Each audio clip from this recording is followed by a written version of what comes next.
CPIM സംസ്ഥാന secretary M V Govindan മാധ്യമങ്ങൾ കാണുന്നു തത്സമയം. ചരിത്രത്തിലില്ലാത്ത രീതിയിലുള്ള ഒരു ആവേശം എല്ലാ ജനങ്ങളിലും.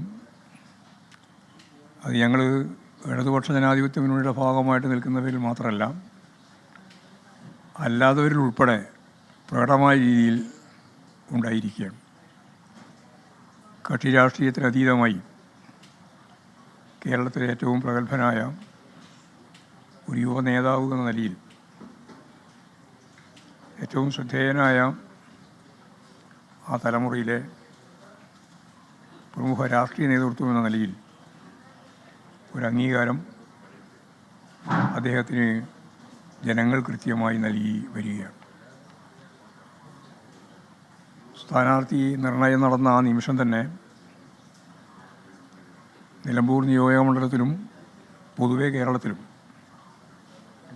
ആവേശഭരിതമായ ഒരു ചിത്രമാണ് നമുക്ക് കാണാൻ സാധിച്ചത്. അവിടെ UDFും അതുപോലെ തന്നെ LDFും തമ്മിലുള്ള മത്സരത്തിൽ ഇന്നും അൻവറുമായിട്ട് ബന്ധപ്പെട്ട വിഭാഗവും ഞങ്ങൾ പൂർണ്ണമായിട്ട് ഒഴിവാക്കി എന്ന് പറയാൻ സാധിക്കാതെ UDFിൻ്റെ ഗതികേട് ഇപ്പോൾ കേരളം കണ്ടുകൊണ്ടിരിക്കുകയാണ്.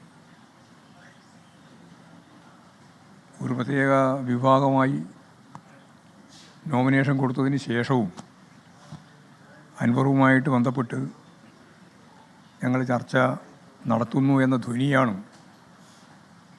അവിടെ കോൺഗ്രസ് നേതൃത്വം പ്രകടിപ്പിച്ചിട്ടുള്ളത്. അതിശക്തിയായ കടന്നാക്രമം UDF നേതൃത്വത്തിനും UDFിൻ്റെ അവിടെ മത്സരിക്കുന്ന സ്ഥാനാർത്ഥിക്കുമെതിരായിട്ട് അക്കമിട്ട് പറഞ്ഞ അതിശക്തിയായ രീതിയിൽ വിമർശനം ഉന്നയിച്ച അൻവറെ തള്ളാൻ ഇപ്പോഴും കോൺഗ്രസ് നേതൃത്വത്തിനാവുന്നില്ല എന്നുള്ളതാണ് ചിത്രം. വളരെ ദയനീയമാണ് UDFിൻ്റെ ഒരു അവസ്ഥ.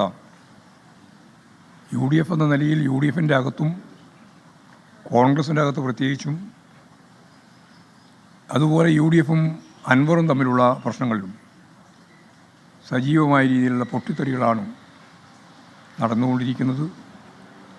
ഇതെല്ലാം നിലനിൽക്കുന്ന സാഹചര്യത്തിൽ ഇടതുപക്ഷ ജനാധിപത്യ മുന്നണി ഐക്യത്തോടെ ഒരു മനസ്സായി സഖാവ് M സ്വരാജിൻ്റെ തെരഞ്ഞെടുപ്പ് വിജയത്തിനു വേണ്ടി അഹോരാത്രം പ്രവർത്തിച്ചു വരികയാണ്.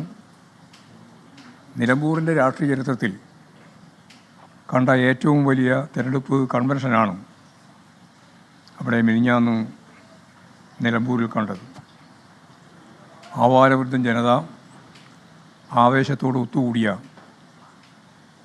സഖാവ് പിണറായി വിജയൻ കേരളത്തിൻ്റെ ആദരണീയനായ മുഖ്യമന്ത്രി ഉദ്ഘാടനം ചെയ്ത ആ കൺവെൻഷൻ ചരിത്രത്തിലെ ഏറ്റവും വലിയ കൺവെൻഷനായിരുന്നു എന്നാണ് ആരുടെയും, ഏതെങ്കിലും പാർട്ടിയുടേതല്ല, ഞങ്ങളത് മാത്രമല്ല, ഇതേവരെ നടന്ന ഏറ്റവും വലിയ കൺവെൻഷനായിരുന്നു എന്നതാണ് സത്യം.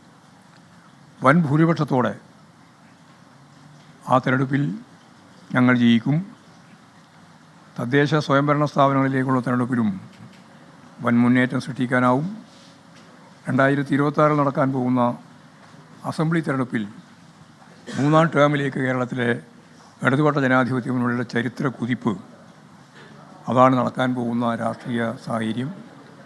അതാണ് നമ്മുടെ മുമ്പിലുള്ള ഏറ്റവും പ്രധാനപ്പെട്ട കാര്യം എന്നാണ് ചൂണ്ടിക്കാണിക്കാനുള്ളത്.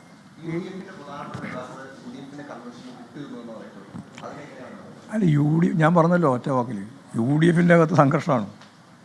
UDFിൽ കോൺഗ്രസിൻ്റെ അകത്ത് സംഘർഷമാണ്, കോൺഗ്രസും ലീഗും തമ്മിൽ സംഘർഷമാണ്, ഓരോ വിഭാഗവും തമ്മിൽ സംഘർഷമാണ്. ആ സംഘർഷം തുടരുകയാണ്. ആ സംഘർഷമൊന്നും പരിഹരിക്കാൻ ഇതേവരെ അവർക്ക് സാധിച്ചിട്ടില്ല. അതിൻ്റെ ഭാഗമായിട്ടുള്ള സങ്കീർണത UDF അഭിമുഖീകരിക്കുന്നുണ്ട്. അത്രയേ അത് സംബന്ധിച്ച് പറയാനുള്ളൂ. നവകേരള സദസ്സുമായി ബന്ധപ്പെട്ട് ചില ഫണ്ടുമായി ബന്ധപ്പെട്ട ചില തെളിവുകൾ അത് അൻവർ എന്തെല്ലാം തെളിവാണ് പറഞ്ഞത്.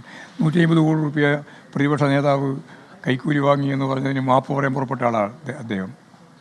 ഞങ്ങളെ പറ്റി 150 കോടി കൈക്കൂലി വാങ്ങി എന്ന് പറഞ്ഞിട്ടാണ്. കൊണ്ടുവരട്ടെ, തെളിവ് കൊണ്ടുവരട്ടെ. ഞങ്ങൾക്ക് അതിനൊന്നും ഒരു ഭയവുമില്ല. മറ്റൊരു വിഷയം, ജാതി സെൻസസ് നടപ്പാക്കരുതെന്ന് സംസ്ഥാന secretary M V Govindan master സംസാരിക്കായിരുന്നു. ഡൽഹിയിൽ നിന്നുള്ള നേരിട്ടുള്ള സംപ്രേഷണമാണ് നിങ്ങൾ കണ്ടത്.